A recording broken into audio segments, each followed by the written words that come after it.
아침 일라디오.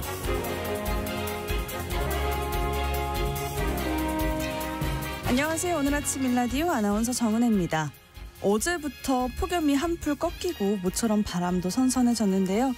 이번에는 강풍을 동반한 호우가 예보되어 있어서 각별한 주의가 필요한 상황입니다. 마른 장마에 가뭄이 해갈될 정도면 참 좋겠는데요. 기상변화가 참 극단적이죠.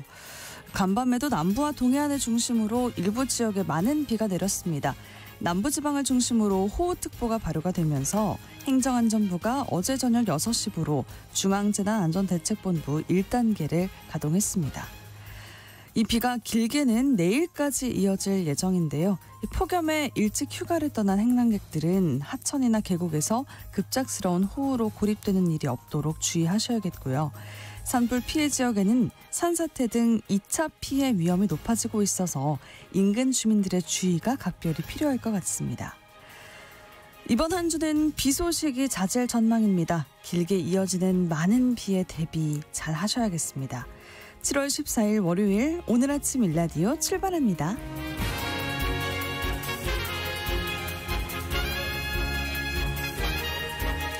오늘 아침 일라디오 이 시간은 물론 KBS 일라디오의 모든 프로그램은 유튜브 KBS 일라디오 공식 채널이나 모바일 콩 어플리케이션을 통해서 실시간으로 함께하실 수 있습니다. 네, 매주 월요일 이번 주 농작업 정보 시간 준비되어 있고요. 지도에 없는 길 시간에는 마음이 아프면 몸도 아픈 방어 기제와 또 신체와 사례들에 대해서 이야기 나눠보도록 하겠습니다. 청취자 여러분들이 참여하실 수 있는 퀴즈 드릴게요. 내년부터 적용되는 이 시급이 올해보다 290원 인상된 1,320원으로 결정됐습니다. 노사가 합의로 이 임금을 정한 건 2008년 이후에 17년 만에 처음이라고 하는데요. 통상 기업과 자영업주들은 늘어나는 임금 부담 때문에 불만이고요. 노동계는 여전히 물가 반영을 못하고 있다 이런 불만을 갖고 있습니다. 그런 진통을 겪으면서 합의를 이뤄냈다는 게 의미가 있죠. 자, 문제 드리겠습니다. 정부가 근로자의 생존권을 보호하기 위해서 법으로 정한 이 최소한의 임금 수준 무엇이라고 할까요? 자, 추첨을 통해서 농촌진흥청에서 제공하는 흑삼 세트를 한 분께, 향긋한 커피 드실 수 있는 모바일 커피 쿠폰 4분께, 또 팥빙수 쿠폰을 2분께 드리겠습니다. 방송에 참여하실 분들은요. 단문 50원, 장문 100원이 드는 유료 문자 샵 9730, 샵 9730으로 보내주세요. 유익한 정보와 살아있는 이야기가 있습니다. KBS 오늘 아침 일라디오. 이번 주 농작업 정보 살펴보겠습니다. 대파를 끈으로 묶거나 구멍 뚫린 비닐에 담아서 포장하는 대신에 뿌리째 필름으로 포장을 하면은 신선도 유지 기간이 대폭 향상된다고 합니다. 농촌진흥청 대변인실 박승무 농촌지도관과 소식 살펴보도록 하겠습니다. 안녕하세요. 네, 안녕하십니까. 네, 대파 저장성을 높일 수 있는 새로운 방법이 나왔다고요? 네, 대파는 정부의 최소 가격 안전지역 품목으로 비축과 방출이 관리되는 매우 중요한 작물인데요. 대파 저장 중 수분 손실, 임노와 심 등의 문제를 해결하기 위해서 농촌진흥청에서는 뿌리 유무와 포장 방식에 따라 4개 트릭으로 나누어서 저장 실험을 진행했습니다. 그렇군요. 어떤 결과가 나왔을까요? 네, 수확한 대파는 뿌리를 5mm 남기고 자르거나 뿌리채 그대로 포장하고요. 또 대파 중간 부물을 끈으로 묶어 구멍이 뚫린 폴리에틸렌 필름에 담아서 수확하는 경우가 많은데요. 대파 포장 방법별 신선도를 비교한 결과 뿌리를 자르지 않고 필름을 포장한 대파는 뿌리를 자른 후 끈으로 묶은 대파보다 수분 손실이 10.4% 적었고요. 잎이 노랗게 변화하는 황화 지수와 시름 지수 모두 다 낮았습니다. 또한 이 방식은 상등급 비율이 92.6%로 다른 방식보다 최대 23%나 높았는데요. 결과적으로 뿌리를 자르지 않고 필름을 포장하는 방식이 저장성과 상품성을 가장 잘 유지하는 것으로 나타났습니다. 그렇다면 저장 기간이 길어지면 품질에 영향이 없을까요? 네, 일부 겉껍질 품질은 저장 기간에 따라 약간 떨어질 수 있지만 알리신 등 긴성 성분 함량은 일정 수준 유지되는 것으로 확인됐고요. 이 기술은 대파 출하 시 유통과 정부 비축 물량 관리에 실용적으로 활용될 수 있습니다. 네, 그럼 다음 소식 살펴보도록 하겠습니다. 최근에 벼 재배지에 벼멸구가 나타나면서 사전 예찰과 방제가 중요하다라는 말이 나오고 있습니다. 우선 벼멸구가 어떤 해충인지 설명 부탁드립니다. 네, 벼멸구는 중국 남부 등에서 발생해서 편서풍을 타고 국내로 날아오는 이동성 해충인데요. 줄기에서 줍을 빨아먹기 때문에 심해지면 수확량이 줄고 품질도 떨어지는 위험한 해충인데요. 겉으로 피해 증상이 바로 나타나지 않기 때문에 초기 예찰이 무엇보다도 중요합니다. 네, 현재 벼멸구가 확인된 지역 그리고 또 시기는 언제입니까? 네, 서해안과 전남 지역 일부 벼 재배지에서 벼멸구가 6월 17일부터 24일 사이 날아든 것으로 확인되었는데요. 국내에 유입된 뒤 27에서 30일이 지나면 성충이 되기 때문에 7월 13일에서 15일 사이에 성충 발생이 집중될 우려가 있습니다. 네, 올해 벼멸구 발생 양상이 혹시 예년보다 심각한 상황인가요? 네, 한아시아 비례해충 애찰 협력 사업을 통해서 중국 애찰포 데이터를 분석해 보니까요. 벼멸구는 작년 같은 시기보다 약 2배 이상 증가했고요.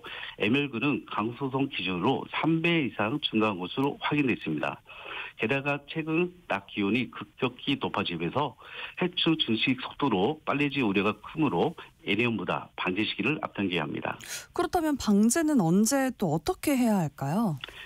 네, 방제 시기는 벼 포기당 2마리 이상의 약충 또는 성충이 볼 때가 기준인데요. 이 기준을 넘으면 방제를 바로 시작해야 하는데요. 약제는 반드시 등록된 약제를 사용하시고요. 작용 기작이 다른 약제를 교대로 사용해서 내성 발생을 막는 것이 중요합니다. 살포는 기온이 낮고 바람이 약한 아침 시간대에 실시해야 효과가 높고요. 출수 전에는 항공방제, 출수기 이후에는 광역방제기를 활용하면 방제 효과를 높일 수 있습니다. 네, 정부 차원의 예찰 활동도 진행 중이라면서요? 네, 맞습니다. 농촌진흥청은 병해충 전문가들로 구성된 농작물 병해충 종합예찰단을 운영하고 있는데요. 도농업기술원, 시군농업기술센터와 함께 서남해안 4개도 20개 시군을 중심으로 합동 예찰을 실시하고 있고요. 방제가 미흡한 지역은 추가로 방제를 실시하여 밀도를 낮출 예정입니다. 네, 그럼 농가에서는 어떤 점을 특히 유의하면 좋을까요? 네, 무엇보다도 벼 포기당 해충 마리수를 수시로 확인해 주셔야 하는데요. 보이지 않는다고 방심하지 마시고 농업기술센터 예찰 정보나 지도를 꼭 참고하시기 바랍니다. 또한 방제 시에는 환경과 작물 생육 시기를 고려해서 약제를 적절히 선택해 주시고 방제 시기와 방법을 놓치지 말아야 피해를 줄일 수 있으니 철저한 사전 예찰과 방제 방법 부탁드리겠습니다. 네, 끝으로 주요 농작업 정보 살펴보도록 하겠습니다. 벼 재배 농가에서 실천해야 할 중요한 사항이 있다면서요? 네. 벼는 생육 시기에 따라 물 관리가 매우 중요합니다. 일부 이른 시기에 모내기를 한 노는 벌써 출수기에 접어들었는데요. 이삭이 생길 때부터 폐리 시기까지는 벼가 각종 환경에서 아주 예민하기 때문에 물을 가장 많이 필요한 시기입니다. 항상 물이 잠긴 상태로 유지해 주시고 눈물이 맞지 않도록 관리해 주셔야 하고요. 이삭이 팬 후 30에서 35일까지는 뿌리의 산소 공급이 원활하게 이루어지도록 물을 걸러 대주기를 해 주셔야 합니다. 네, 과수 농가에서도 주의해야 할 사항이 있을까요? 예, 어제부터 내린 비로 폭염 주체만 했는데요. 우선 폭염 시기에는 과수의 햇볕 대임 피해 대비해서 예방적인 차원에서 관리가 필요한데요. 햇볕 대임은 열매가 커지는 시기에 직사 광선에 오래 노출되면 열매 표면이 마치 데인 듯한 증상이나 입이 갈색으로 마르는 고온 장애를 말합니다. 일반적으로 봉지를 씌우지 않는 사과나 단감 등에도 주로 발생하는데요. 예방적 관리로서는 뿌리가 분포하는 토양 주변에 물이 차지 않도록 배수로를 잘 정비해서 뿌리 주변에 통기성을 좋게 해 주셔야 합니다. 그리고 미대 살충 장치와 햇빛 가림막 등을 설치해서 활용하는 방법이 있고요. 입으로 열매를 가려 직석 황소 노출 부위를 줄이는 방법도 있습니다. 네, 이번 주 농작업 정보 여기까지 듣겠습니다. 농촌진흥청 대변인실 박승무 농촌지도관과 함께했습니다. 고맙습니다. 네, 감사합니다.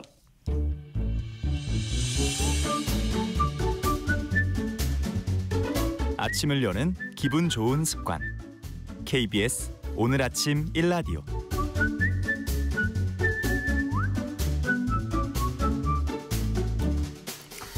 나는 뭘 좋아할까? 어떻게 살아야 할까? 누구나 고민하는 문제입니다. 지도에 없는 길을 지혜롭게 찾아보는 시간입니다. 지난해 국내 어린이나 청소년 무려 27명 중에 1명이 ADHD, 즉 주의력 결핍 과잉 행동 장애나 우울증 치료를 받았다는 조사 결과가 나왔습니다. 건강보험 심사평가원의 데이터를 분석한 결과인데 이게 좀 심각하게 느껴지는 수치인 것 같습니다. 마음이 아프면 몸도 아프기 마련이잖아요. 오늘은 이런 상담 사례들을 통해서 이야기 나눠보도록 하겠습니다. 문청소년진로연구소 문경보 소장님과 함께합니다. 안녕하세요. 예, 안녕하세요. 문경보입니다. 네, 소장님 지난번에 이어서 지금 두 번째로 만나 뵙습니다. 네, 잘 지내셨죠? 네.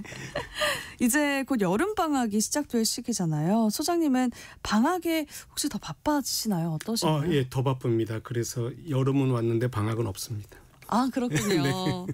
그럼 여름 방학을 앞두고 진로 상담을 찾는 학생들 주로 이 시기에는 어떤 고민을 나누는 편인가요? 요즘 그러니까 7월 중순 이후는 이제 고등학교 3학년 같은 경우는 수시 지원을 이제 해야 되는 시기가 돼서 네. 수시 지원에 대한 상담, 그다음에 중3 중에서도 특목고, 외국어고등학교, 과학고등학교를 지원하는 애들의 준비, 그다음에 무엇보다도 2025학년도에 지금 고등학교 1학년 친구들은 고2 때 선택 과목을 자기 선택을 해야 돼요. 이게 굉장히 중요한 어떤 기준점이 되거든요. 그렇죠. 그래서 어떤 선택 과목을 해야 되느냐를 이야기하면서 진로 상담, 이런 것들로 주로 이야기를 많이 합니다. 그러면은 방학 기간이 청소년들에게 진로 탐색에 의미가 좀 있을 것 같아요. 팁을 좀 드리고 싶어요. 네. 이번 여름방학이 되면 작년 겨울방학에 비해서 나는 무엇이 변했나 한번 점검해 보는 것, 자기 성장하는 것. 그다음에 여러 가지 사이트들이 있어요. 그런 사이트들을 이용해서 진로 검사, 적성 검사들을 좀 해보고, 그리고 다음 방학에도 한번 해보고, 검사한 것들이 비교해보고, 그렇게 해서 자신의 진로를 좀 정확하게, 그리고 자신의 성장을 객관적으로 바라볼 수 있는 그런 시간들을 가지면 좀 의미가 있지 않을까, 이렇게 생각이 듭니다. 근데 어쩌면은 부모님과 또 자주 부딪히고 갈등하는 일도 많아질 것 같은데 이걸 서로 스트레스를 받지 않고 잘 보내려면 어떻게 하는 게 좋을까요? 방학은 부모님들한테는 계약일 수도 있죠. 특히 어머님들한테는. 네. 새로운 하루 종일 애하고 뒹굴거리는 애하고 싸움도 하시고 그렇게 되는데 아주 간단합니다. 서로 말을 안 섞으면 됩니다. 그러니까 제가 이제 논문을 썼는데 대학원 논문이 그건데 시험 때 부모님하고 대화를 어떻게 나누면 성적이 올라가고 어떻게 하면 떨어지는가 했더니 말을 많이 하면 무조건 떨어집니다. 부모님하고 대화를 많이 하면 시험 때는. 그래요? 예, 특히 여학생들은 더 심합니다. 아주 심해요. 그래서 방학 때는 가능하면 그래도 말을 안 할 수는 없으니까요. 사람이 일상을 살아가는데 부모님들이 뒤에 말씀을 들어주는 거. 애가 이야기하고 난 다음에 그래? 그렇구나. 엄마 생각은 이런데 정도로.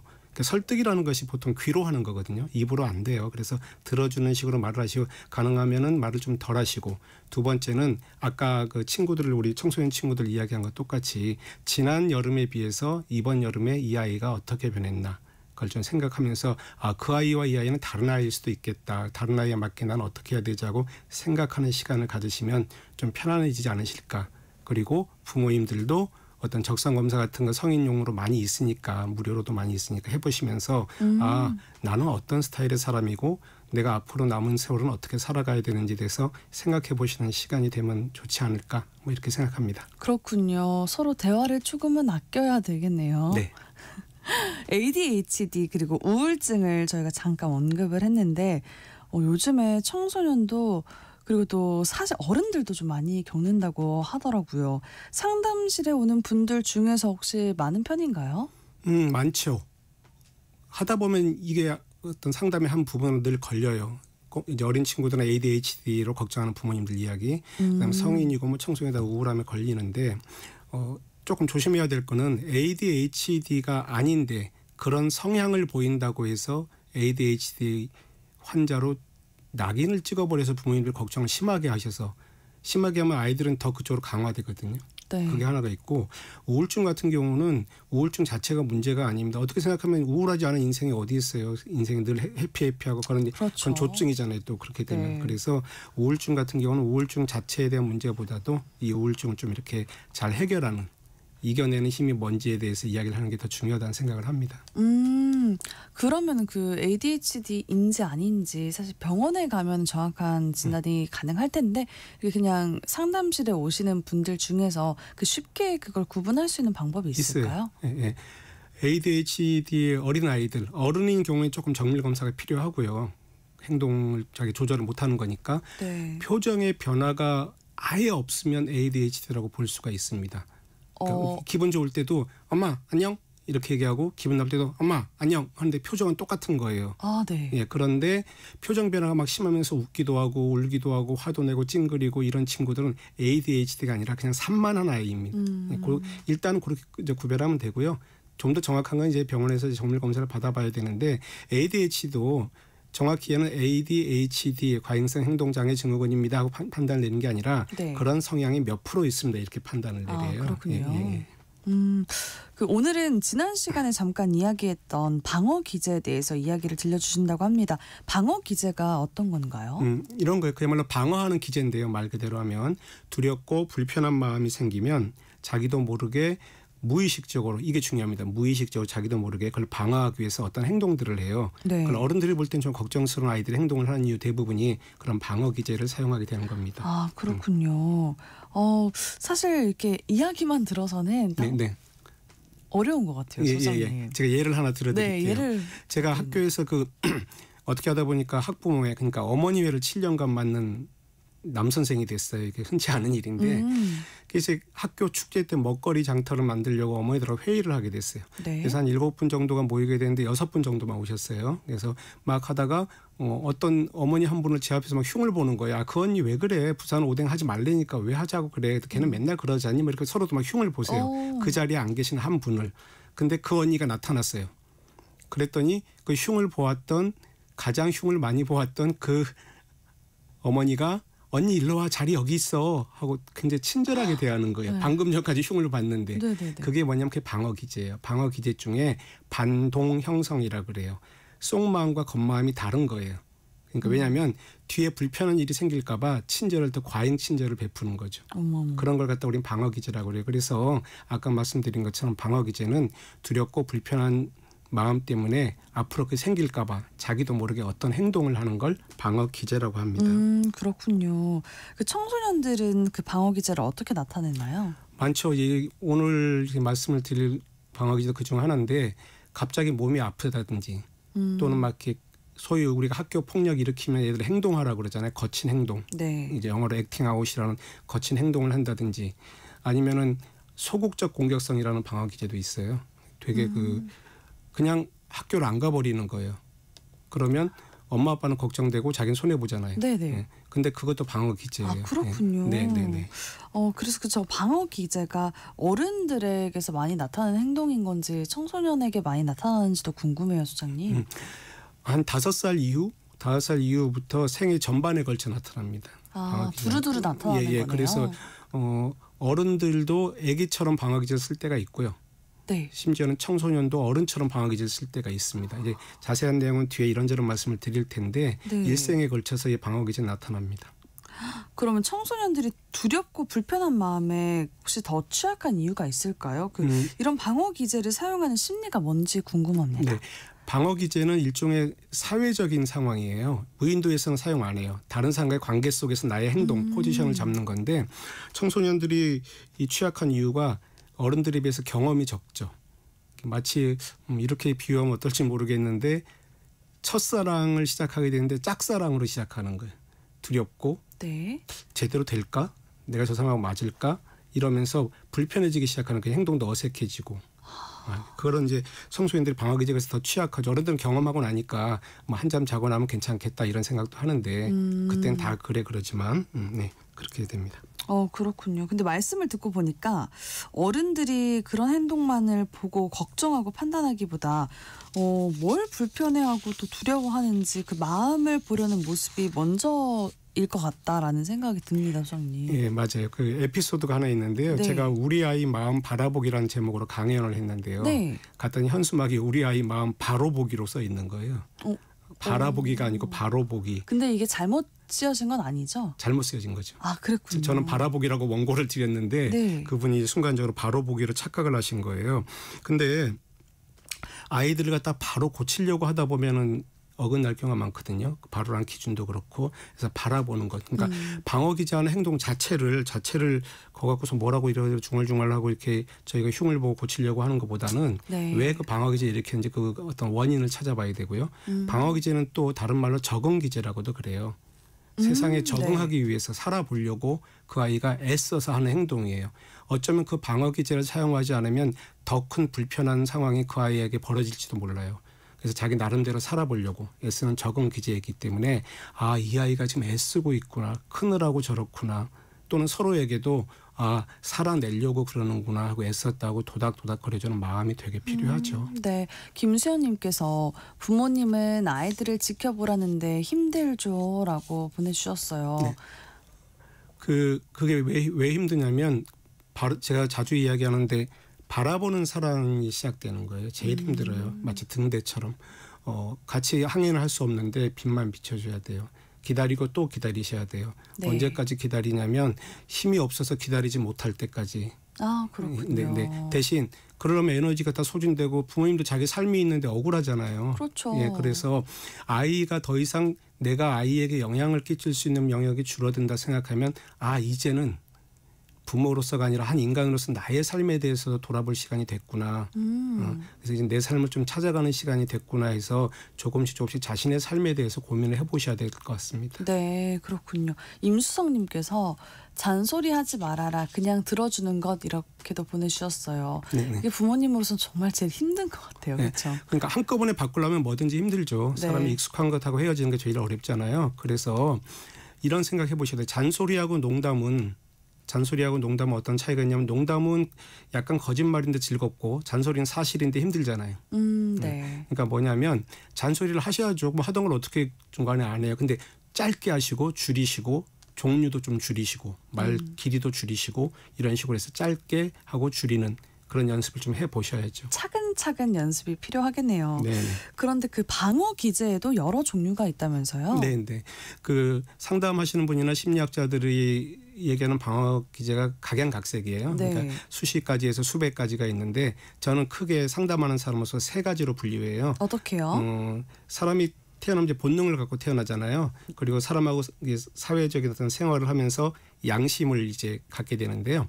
본능이 양심을 누르는 미성숙한 방어 기제. 어릴 땐 주로 그렇죠. 네. 그다음에 양심이 지나친 나머지 본능을 막 눌러버리는 거예요. 이런 걸 신경측적인 방어 기제라고 합니다. 지나치게 질서와 규칙을 강조하는 거죠. 네. 그다음 본능과 양심이 서로 조화롭게 잘 공존하는 거. 이걸 갖다가 성숙한 방어 기제라고 그래요. 아까 미성숙한 방어 기제에 비해서. 그런데 중요한 거는 미성숙한 방어 기제가 성숙한 방어 기제보다 열등한 건 아니에요. 아, 그 상황에 맞 그러니까 이런 거죠. 초등학생이 대학생보다 열등한 건 아니잖아요. 그 그렇죠. 시기에 그걸 배워야 되는 그런 과정이니까. 그저 미성숙할 뿐이죠. 그렇게 생각을 하면 될 것 같습니다. 네, 지난번에 마음이 아프면 꾀병도 부리고 몸이 아프는 그런 신체화에 대해서 언급을 해주셨는데 이 청소년이 사용하는 그 미성숙한 방어 기제 중에 혹시 나타나는 것 중에 그 신체화가 있을까요? 네네. 일단 하나 좀 정확히 말씀을 드려야 되는 게 꾀병하고 신체화는 다릅니다. 꾀병은 머리에서 작동을 해서 꾀를 부리는 거죠. 아프다고. 근데 신체화는 무의식, 잠재의식 이 마음 밑에서 작동을 시키는 겁니다. 자기도 모르게 하는 거 일부러 하는 건 아니고요. 네. 근데 이제 이게 어떤 거냐면 외롭거나 화가 날 때 신체화가 이제 시작이 되거든요. 나 혼자라는 생각 또 뭔가 억울함 이런 것들이 있으면 근데 우리 마음도 상처를 입어요. 그래서 화가 막 쌓이면 막 쌓이면 그 막 참다가 더 이상 이제 몸이 못 버텨내는 거예요. 그래서 몸으로 나타나는 것 그게 신체화라고 할 수 있습니다. 그렇군요. 3253님이 방어 기제는 아주 어렸을 때부터 나타나는 현상이었군요. 저도 일상에서 많이 경험한 기억들이 있는데 방어 기제 본능일까요? 라고 물어봐 주셨어요. 본능하고 양심의 어떤 왔다 갔다 하는 것 지나치게 양심적이면 네. 본능을 눌러버려서 옆 사람을 갖다가 좀 힘들게 만들어요. 신경적인 방어 기제는. 그러니까 예를 들면 건널목을 건널 때는 빨간불 땐 절대 건너면 안 돼 하면은 그 건너는 사람한테 막 비난을 하게 되는 게 신경적인 방어 기제의 한 증상이거든요. 아, 네. 네. 그래서 본능과 양심이 둘이 같이 조화를 조화가 아니라 서로 왔다 갔다 하는 거. 예, 그게 이제 방어 기제입니다. 그러면 그 신체화는 어떤 학생들에게 많이 일어나나요? 저희 둘한테도 일어난다고 보면 될 것 같아요. 저는요. 무슨 말이냐면 네. 착한 사람들, 온순한 사람들, 내성적인 사람들, 부모님 말 잘 듣는 아이들. 아, 그렇군요. 예, 이런 애들한테 많이 일어나요. 그래서 부모님 말씀처럼 자기도 그렇게 살고 싶어요. 사회가 요구하는 대로 살고 싶어요. 네. 소위 학생은 그래야 되고 어린아이는 그래야 된다는 살고 싶어요.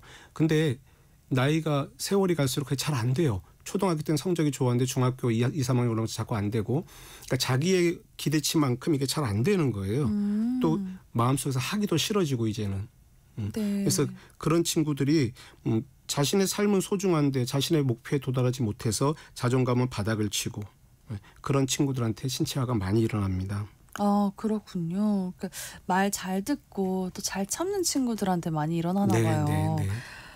이게 부모님 말씀을 잘 듣고 온순한 아이일수록 건강하지 않을 수 있겠다라는 생각이 드는데 구체적으로 그 사례들에 대해서 설명해 주시겠어요? 여학생들한테 많이 일어나는 사례가 하나 있는데요. 네. 수행평가하는 날 결석하는 애들이 있어요. 그죠? 그게 좀 중요한 거잖아요. 요즘 수행평가 정말 중요한데. 네. 근데 대부분 그 친구들하고 조용히 상담을 해보면 완벽하게 수행평가를 해야 되는데 네. 뭔가 상황이 그렇게 안 된 거예요. 여러 친구 같이 하는데 말 안 듣는 친구가 있다든지 그래서 아예 학교로 오지 않아 버리는 거예요. 근데 실제로 몸이 아파요. 그게 신체화. 예, 신체화가 나타나는 거예요. 그런 경우가 많아서 애가 억울해서 울죠. 자기는 학교 오고 싶었는데. 네네네. 그다음에 이제 조금 예민한 사례를 말씀드리면 시험지 글씨가 눈에 안 보여요. 눈에 신체화가 일어나는 거예요. 그 상담은 제가 꽤 여러 사례를 상담을 했는데요. 주로 이제 중3, 고3, 대학교 4학년들이 마지막 시험을 볼 때. 네. 근데 이제 기억하시겠지만 중3이든 고3이든 대학교든 마지막 시험이 그렇게 중요하진 않아요. 졸업고사들이 원래 다 그렇죠. 모든 게 결정이 되고 나서. 근데 네. 글씨가 안 보이는 거예요. 왜 그럴까요? 별로 부담도 없는데. 네. 그래서 고3 친구가 저한테 왔어요. 선생님 이틀 동안 글씨가 하나도 안 보여서 OMR 카드 그냥 1번을 쭉 찍었어요. 근데 저 왜 이러면 어떡해요? 걔가 이제 의대 합격한 애거든요. 합격한 이후에 그런 거군요. 네. 그래서 선생님 저 대학교 가서도 이렇게 되면 어떻게 되나요? 하고 상담을 하러 왔어요. 고민이 돼서. 상담을 해보니까 이런 거예요. 걔는 고1까지는 연극 배우가 되고 싶었어요. 그런데 집에서 의대 가라고 그러니까 자기 생각도 뭐 의대 괜찮고 착한 아이니까 했는데 자기가 연극 배우가 되고 싶은 열망이 자기 생각보다 너무 컸던 거예요. 그래서 왜냐하면 연극 배우 안 되기로 한 다음부터는 텔레비전 일체 안 봐버린 자기를 알게 된 거예요. 아, 그랬군요. 드라마 같은 거 보기 싫으니까. 그렇죠. 예, 그렇고 나니까 이제 의사의 길을 가게 되니까 연극 배우는 완전히 못하게 돼서 의사의 길 못 가게 하려고 자기도 모르게 심리가 눈을 멀게 해버린 거죠. 슬프죠. 예, 아주 극단적인 슬픈 이야기였습니다. 그러네요. 네. 저는 그 고3, 중3 대학교 이제 졸업할 때쯤에 그렇게 방어 기제가 나오는 그런 신체화가 긴장이 풀리면은 갑자기 이렇게 아파지잖아요. 네. 그런 현상인가 싶었는데 또 다른 그런 그건 이유가 아니에요. 있었네요. 과거에 내가 애써 눌러놨던 것들 나도 모르거든요. 그게 이제 있었는지 없었는지. 네. 그게 올라오면서 이제는 그 길로 못 가지 않을까 하는 어려움이 세상을 보는 힘을 갖다 좀 떨어뜨려 버리는 그런 거죠. 어떤 예인지 알 것 같아요. 네, 그죠. 저도 그 대학원 석사 과정에 있었었는데 사실 하면서 적성에 맞지 않는다 생각이 들었거든요. 네. 그때 항상 집에 와서 이렇게 눕게 되면은 천장이 빙글빙글 도는 거예요. 맞아요. 그거예요. 몸이 막 아픈 듯한 느낌이 드는 거예요. 하기 싫게 만들어 버려요.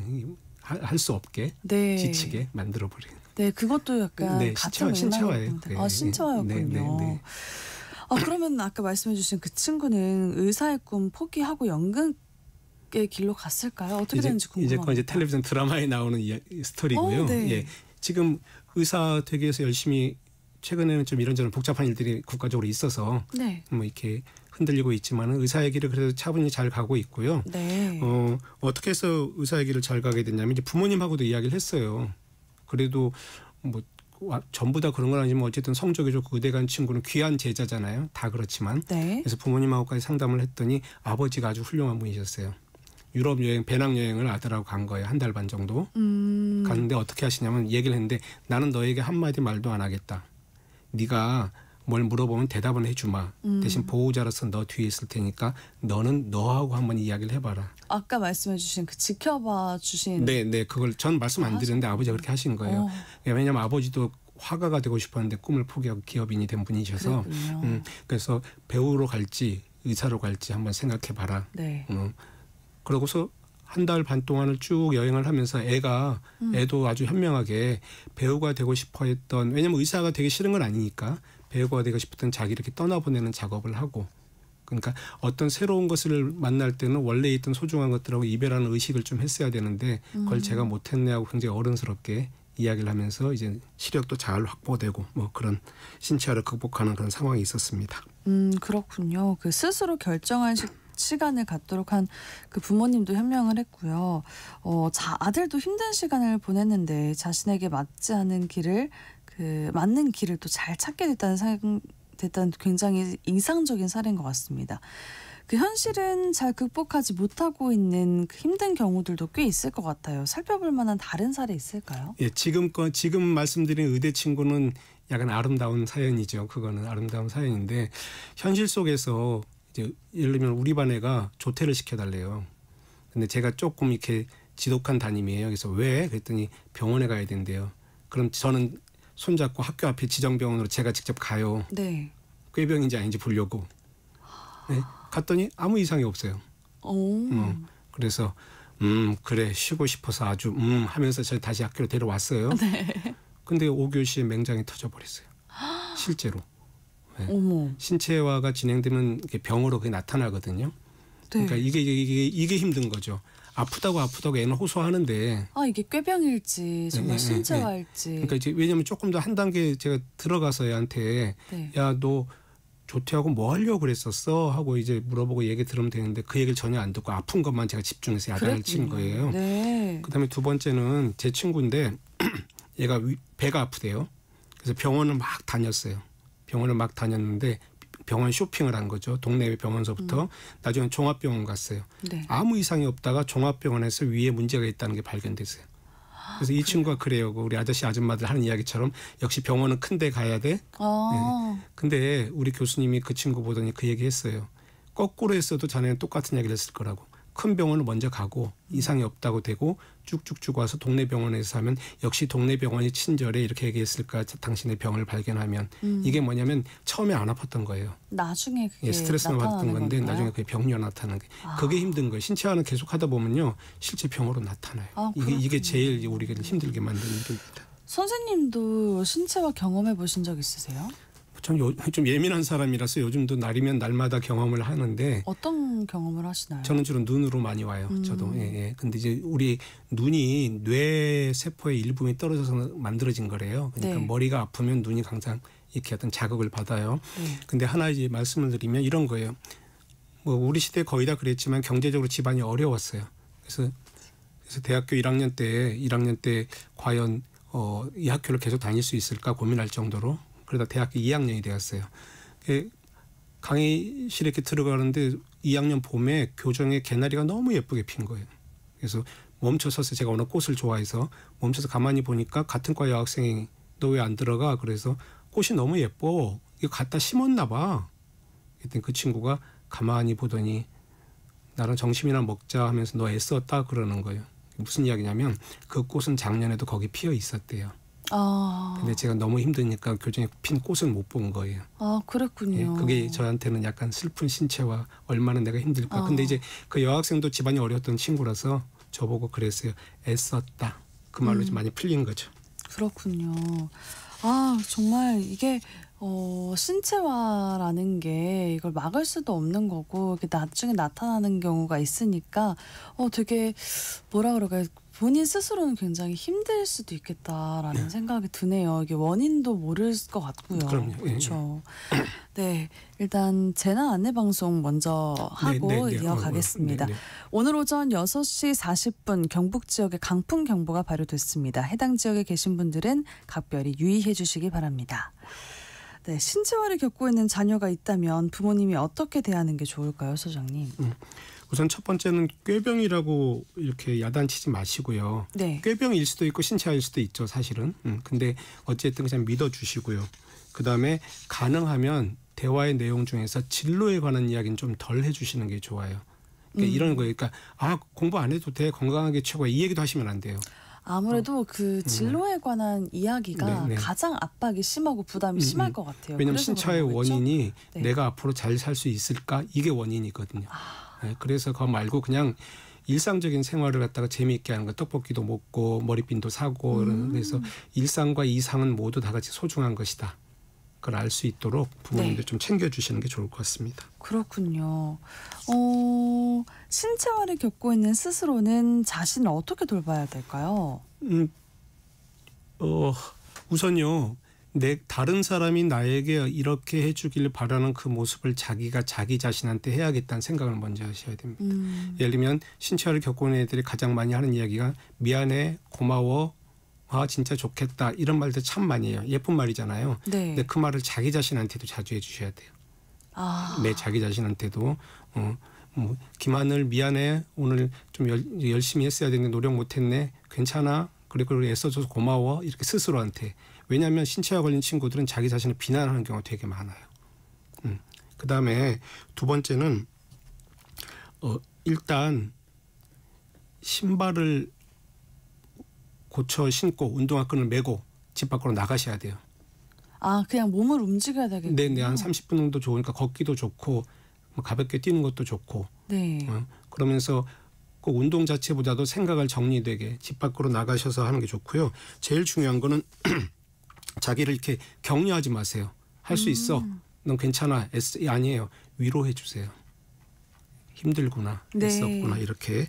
그러면서 친구들하고는 농담도 좀 많이 하시고 아재 개그도 좀 하시고 좀 편안하게 그렇게 지내시기를 바랍니다. 네, 그렇군요. 지도에 없는 길, 오늘은 방어기제 신체화에 대해서 말씀을 들어봤습니다. 김수현님께서 기다려주라고 하는데 기다리다 지쳐버립니다. 내 자녀를 위해서라면 포기하지 말아야겠죠? 부모님들 힘냅시다라고 하셨고요. 4921님이 너무 좋은 말씀과 가르침을 주시네요. 감사합니다. 소장님, 이런 문자를 주셨습니다. 감사합니다. 네, 오늘 문청소년진로연구소 문경보 소장님과 이야기 나눴습니다. 고맙습니다. 예, 감사합니다. 네, 오늘의 퀴즈 정답 최저임금이었습니다. 5737님, 9445님 최저임금 보내주셨고요. 2323님 최저임금 17년 만에 타협 고생하셨습니다. 5577님 최저임금 항상 신문 대신에 오늘 아침 일라디오 듣고 있습니다. 유익한 정보 감사합니다 라는 문자 보내주셨습니다. 저희가 중복 당첨 여부 확인 후에 홈페이지에 당첨자 올려놓겠습니다. 네, 오늘 아침 일라디오 지금까지 아나운서 정은혜였습니다. 모두 좋은 하루 보내세요.